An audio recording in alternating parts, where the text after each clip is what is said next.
Baruch Hashem, how are you, Rabbi? Nice to see you, I'm Rabbi. doing well. All right. So, Kitzur Shulchan Aruch, the abridged code of Jewish law, chapter 142, and we're going to start number 8. Well, we're actually skipping number 7, but it's the laws of a mourner, someone during the Shiva. So, Shem should bless us. That shouldn't be relevant for us, but just to, in a nutshell, the mourner also has to do the mitzvahs of Purim, of giving the food gifts and the gifts to the poor. But we don't send anything that sort of makes someone, he shouldn't give something extravagant that really generates happiness. And we don't send shalach manos, the food gifts, to a mourner during the entire 12 months, the mourning for the parents, even basic things. But if you happen to be, because concludes, if you happen to be in a place where there's only you and the mourner, so there's no one else to give the food gift to, so then we do give to him. So that's that, and hopefully we don't have to worry about mourning. Number 8. Ein lasois melacha b'Purim. We don't do melacha on Purim. Now, we can't turn on lights and things like that. We say that we don't do melacha. We're not talking about technically like Shabbos, but it means a person shouldn't go to work. They shouldn't go to their job on Shabbos, on Purim. And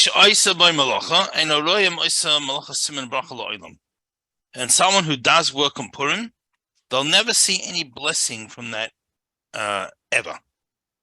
Now, unfortunately, some people don't really have a choice. I mean, often when people say I don't have a choice, they really do have a choice, right? But there are some people who are in difficult situations and they don't really have a choice. But whatever is earned on that day, there'll be no blessing will come out of that. Now, through a non-Jew, it's allowed. So let's say, for example, let's say I'm sure a few people here own hotels or something like that. So if you have non-Jewish staff, then they're running the place, and then that's allowed, even the first instance, as long as you're not doing it. So you can attend to your like business matters. Again, so not like actual laboring, but if you had to do something, I don't know, make a call or something like that, send an email, you would be allowed to do that. You can also write, not only you can write, but even just a letter, of greetings, literally. But, so a social letter or social email.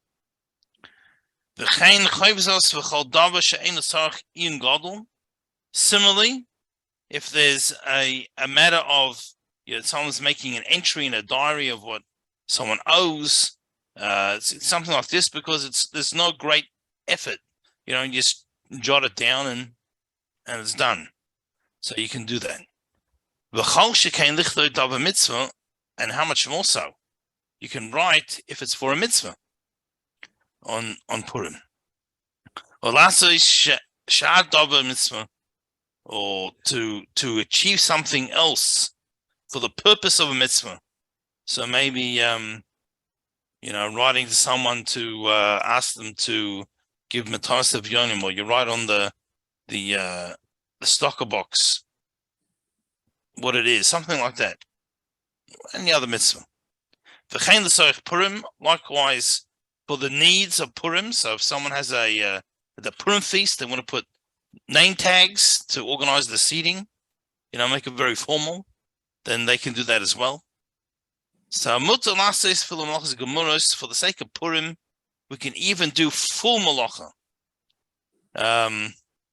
So it's a little bit like Chol Hamoed. Chol Hamoed, we learned that we have a starting point where you can't do malacha, and we had certain exceptions. If it's for the sake of the yontiv, if there's going to be a great financial loss, different things like that. And it ended up between all the exceptions to the rule, you could almost do anything. So Purim's also like that to a certain extent. We have a starting point where ideally we shouldn't do malacha, but anything is for the sake of Purim. So we're going to drive to the Purim party. We're going to use a microphone. We're going to turn on the lights. Whatever it happens to be. For Purim, we can do that. Okay, tests. Number 9. So the day of the 15th of Adar, we call it Shushan Purim. So as we mentioned yesterday, that what happened was on the original Purim, the original year, there was a war on the 13th of Adar, and on the 14th of Adar, everyone was saved. The war was over. So that's the day we celebrate of Purim. Then in Shushan, though, they had to fight for another day. They fought for 2 days, the 13th and the 14th. So the day that we celebrate Purim as well. And then people were free. They were freed from their enemies on the 15th of Purim. So they keep on the 15th as Shushan Purim. So even for the rest of us that we're living wherever we're living, I think everyone here is pretty much in America, and so we're only keeping the regular Purim, not Shushan Purim. Nevertheless, ein oimrim by tachnun. We don't say tachnun, the prayers of we'll say repentance for lack of a better translation. It's not really the right word, but where we're saying our sorries, various things. Again, these are all things that we don't say on days where there's no tachnun. And also we can't give a eulogy on that day because that brings to sadness. It's a happy day, and we can't fast. And we should also have a bit of a party a little bit and be a little bit happy. But we don't say the Al Hanisim prayer that we say on Purim. And we're allowed to have a marriage on Shushan Purim. So we learned earlier, a week or so ago, that unlike other months of the year, where we try to get married only in the first half of the month of Adar, we can get married the entire month. However, on Purim, we should avoid it, having a wedding on Purim if we can, because it's like mixing one simcha with another simcha, one joy with a different joy. But Shushan Purim is no problem. David, yes. What about a Tainus Cholam? Yeah, that would be fine. So some people, if they have there's a concept, someone has a bad dream, and they believe the dream is a sign from the spiritual realms. So they fast in order to, I guess we'll say do tshuva, or prepare themselves to tshuva to remove whatever decree that they're dreaming about. And such fast is allowed even on Shabbos. Today, I wouldn't advise anyone to do a Tainus Cholam. In general, today, I think most dreams are, things that whatever we've been thinking about or exposed to in the media. But if someone really felt that was the case, then they could fast on Shushan Purim. So why are you allowed to have a wedding, even though we don't on Purim? We're not reading the Megillah. But on the day that we read the Megillah, so for us, the 14th of Adar, but if we were in Jerusalem, then the other way around, the 15th of Adar is when we read the Megillah, and the 14th we don't. So then we can do the other way around, because the day that we read the Megillah should be the main simcha, the main joy, and we shouldn't do a wedding on that day, because we don't want to mix up, we don't want to merge one joyous occasion with another joyous occasion. Yud. So we'll finish off the chapter, and then we'll go to some more sort of we'll have some practical halachic discussion about some of the things we discussed. Yom Arba Asa v'Chimisha Asa Adar Rishon. So not this year, but some years it's the Jewish leap year, right? So as I'm sure most of you know, in the non-Jewish leap year, they add one day, but we don't settle for half measures. When we make a leap year, we add a whole month, right? So we have a second month of Adar, which is the extra one is actually the first one. So if we have a leap year, we're going to end up with a 14th and a 15th of Adar. That's but it's not Purim because it's the wrong Adar. So Gam came in. I remember him lo tachlim. We also don't say tachlim. Lo erech apayim, lo meseach. Any of these things that we we leave it all out. All the sorries. Vasurim hesed, and we don't have eulogies, and we don't fast on those days. And on the 14th, we have a little bit of an extra feast. Right? So that's what happens with leap year. So one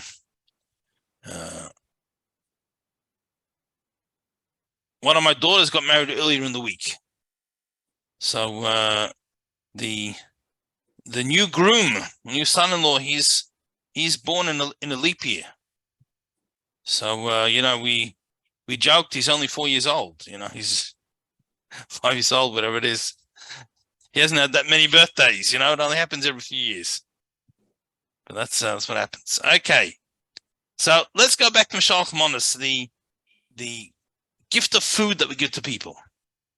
So the question is, what's the reason behind it? So there's a discussion. There's two views. One view is to increase friendship amongst Jews, and that's implied in the Megillah, in the context of where the verse is. But the other possible reason is in order that people who wouldn't have had food for the Purim feast, now they have food.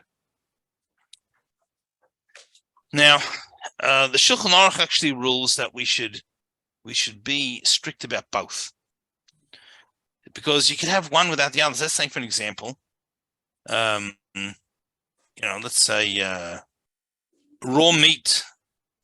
So raw meat can't really be eaten for the Purim feast, but if you give someone let's say a nice whole turkey or something, that might, if they like that, or a few steaks, then that could increase friendship.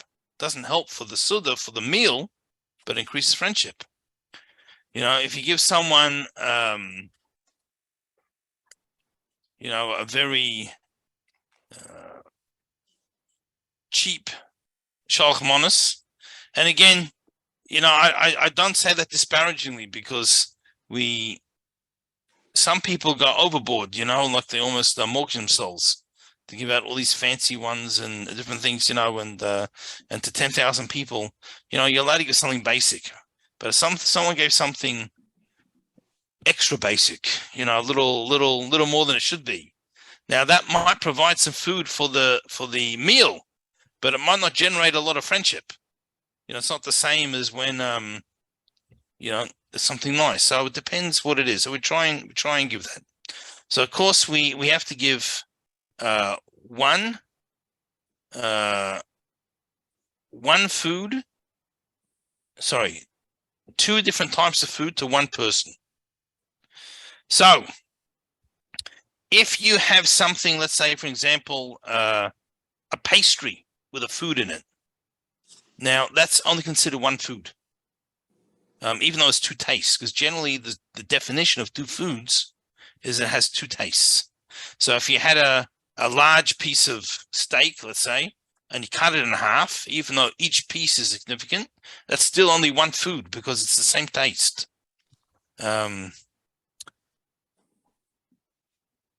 Many people have a custom to actually give something with 2 different blessings, but that's not a halachic requirement, right? Just have to have 2 different tastes. So a pastry with something inside, even though it's 2 tastes, it's only one food because it's joined. A drink, according to some opinions, counts as a food, but ideally we try and give 2 actual foods. And a drink. Sorry? And a drink. Yeah, if you're going to give a drink as well, that's also good. Now, of course, what we're saying now technically is only for the first one you give. Because once you give it to one person, you've technically fulfilled the mitzvah, and then you can give something else. Now, non-food. Right, so you can't give non-food.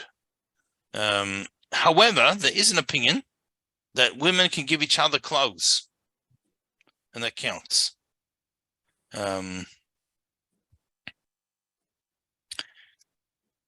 There's a whole discussion whether you're allowed to give, whether you should not a separate thing, but whether you fulfill the mitzvah of, let's say, giving, say, candies to a diabetic or something like that.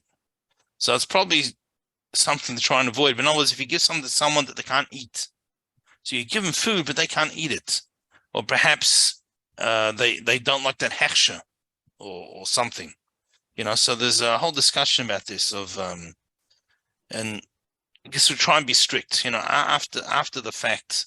That's fine, actually. Now the kod mishaloich manus. Yeah, David. Yeah, some people, I think it's a mistake. They'll get a food that's not a hashkacha, not a kosher supervision that they like, and they will give that to somebody else. Yeah. Or they'll get something that's, let's say, not Chol Yisrael, and they'll give that food to somebody that doesn't observe Chol Yisrael. I think it's a problem. Yeah. So when I said someone prefers to an hechsher, I was talking about more, but it's still kosher. Meaning, there might be someone that, say, for example, they prefer to have meat that's Chabad shchita, it's mishechted under certain supervision. Doesn't mean the other ones aren't kosher. They have a preference. I was talking about that. Things that may not be kosher or dubious leniencies and different things. That's a different discussion, because then it doesn't really come to the category of food for a Jewish person. So yeah. So it's called Mishaloich Manus, which means sending food. So because of this, many people send it through a shliach. So they have an emissary deliver it. So having 11 kids comes handy for that. You do the rounds and you send one of the kids in, right? You have shliach. So that's nice if it's something you can do, but it's not an obligation. It's not an obligation. It's not necessary. So if you have someone, sometimes if you give it in shul, you can say to one friend, "Can you give that to him?" And then you give one to the other one, say, "Can you give that to him?"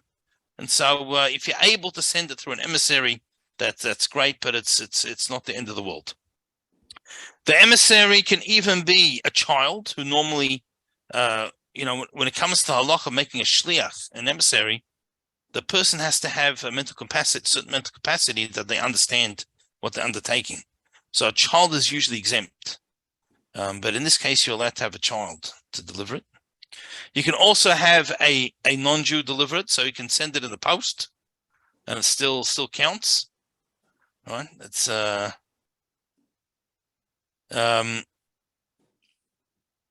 ideally, what we really need to do is give our 2 food gifts at once. So let's say you're giving someone, I don't know, let's say the Shalach Manos was a pack of cookies and an orange, let's say. So you shouldn't give them the cookies in the morning and the orange in the afternoon. Now, if you did, after the fact, you fulfilled the obligation. But ideally, you should give it at once.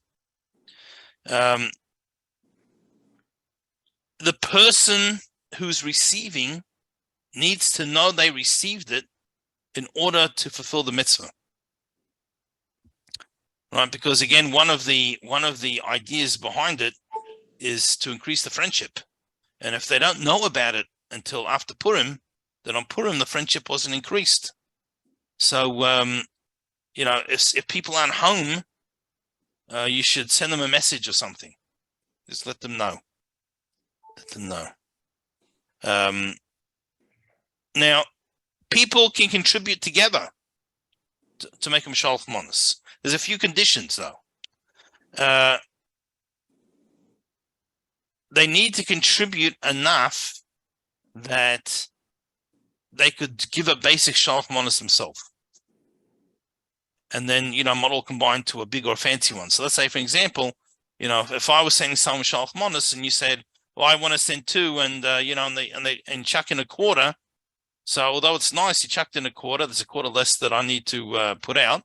And if 20 people, if enough people chuck in a quarter, I don't have to pay anymore. But none of those people have given something significant that it could be considered a gift from them.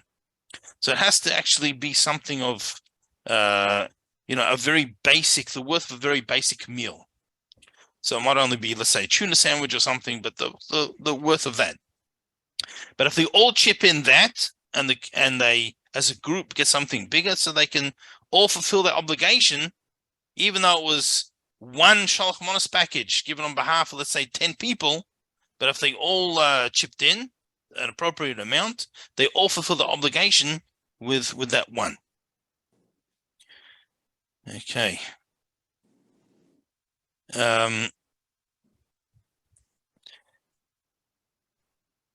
Now, if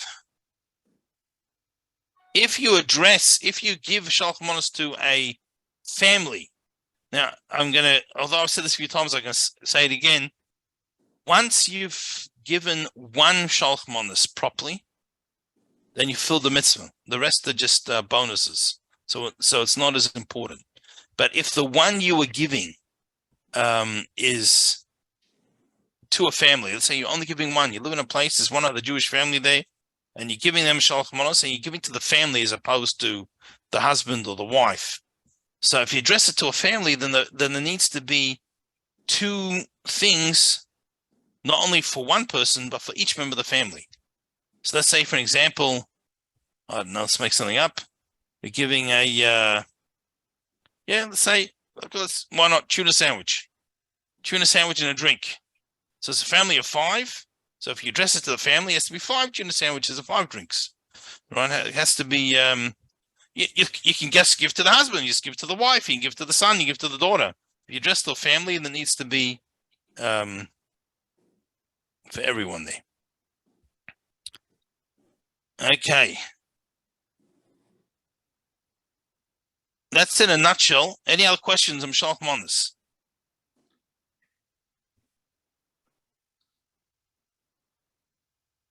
Okay. So, matanos levyonim, the monetary gifts to the poor, just to the needy. So just one thing to bear in mind, let's say, for an example, let's say there's a family that's very needy. And, someone gives $20 to the husband, $20 to the wife, $20 to the son, $20 to the daughter.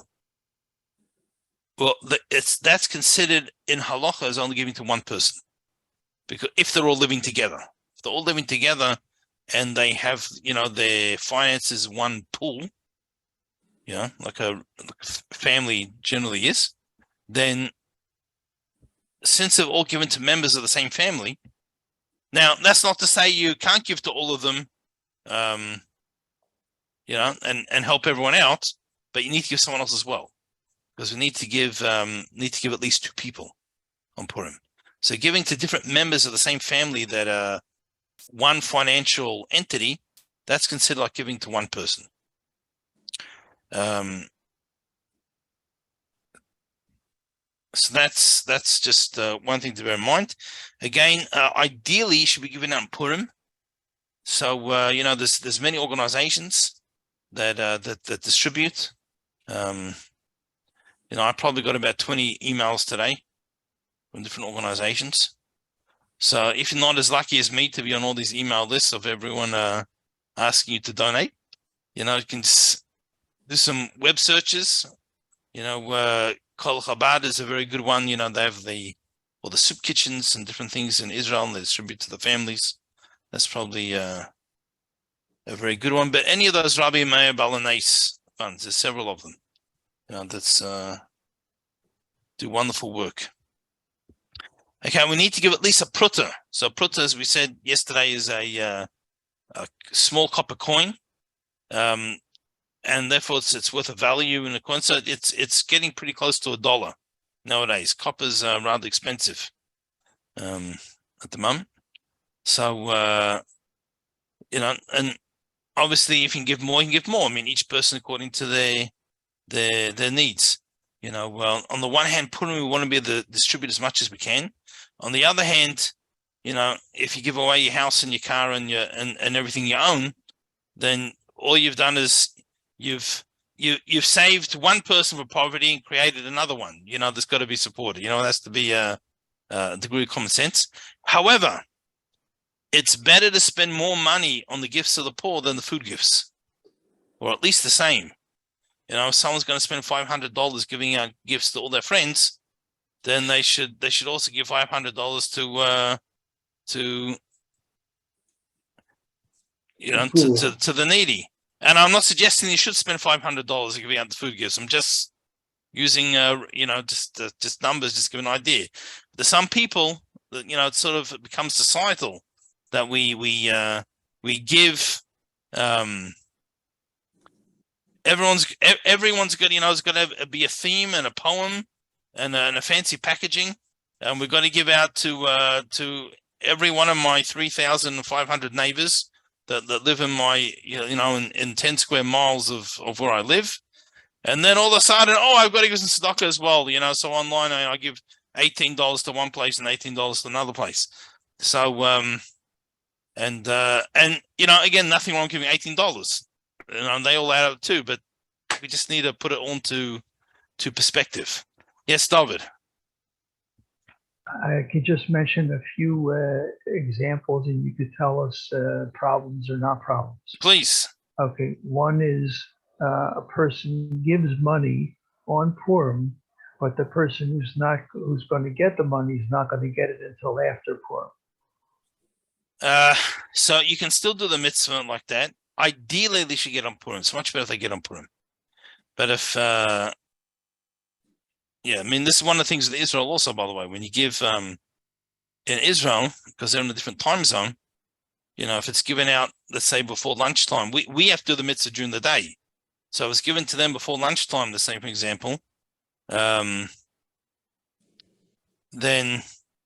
it's not the daytime for us. So again, just like the food gift, you have to give to one person, and the rest doesn't have to be as strict. So the same thing we have to give to two people on two needy people on Purim, and after that doesn't have to be as strict. But there are organizations, for example, they give out at 4 o'clock or something on Purim, the American money. So it's much better if they receive it on Purim. But it's you've filled your mitzvah if it's being earmarked, after the fact. So you had another situation. Yeah, example number 2 is the person receives the money on Purim, but you gave it, let's say, a day or a week before Purim. Did you get the mitzvah? Yeah. So if you give to a shliach in advance to distribute on Purim, then that's fine. That's fine. And also, actually, while we're talking about it, even though you might have more questions, one of the things, if you give someone a check, they need to be able to access that on Purim. So let's say it's, today, very often, people have it set up, they take a photo on their phone of the check and it just goes automatically into the account. But if they're going to have to go into to the bank and it's a legal holiday or a Sunday or something and they can't actually access the check, then it doesn't help. Another example, which I'm assuming is no good, is a person writes a check for $18 and he takes the check and he puts it inside his tzedakah box. So if there are no needy people where you are, which I'm not sure that ever really happens, so B'Shem Shabbat should happen, then you can't fill the mitzvah by setting it aside until you come across someone, whether it's a check or cash or various things. But you can't post date the check. because that's then going to also a person can have it. And we ran out of time. We wish everyone the most. I have Yeah, a question, please. Rabbi. Yeah. What are we studying next? The laws of Pesach. Was a Pesach, but that's from Shulchan Aruch. No, yeah, from the same. Yeah. But mine is finished. It's volume 3. Okay. Not sure. You might have to get another volume. Yeah. Expand your library. Okay. Thank you. Yeah. Wish everyone a wonderful and joyous Purim. Thank you, Rabbi. Thank you, Rabbi. Thank you. You too. Happy Stay Purim safe. to everybody. Thank you.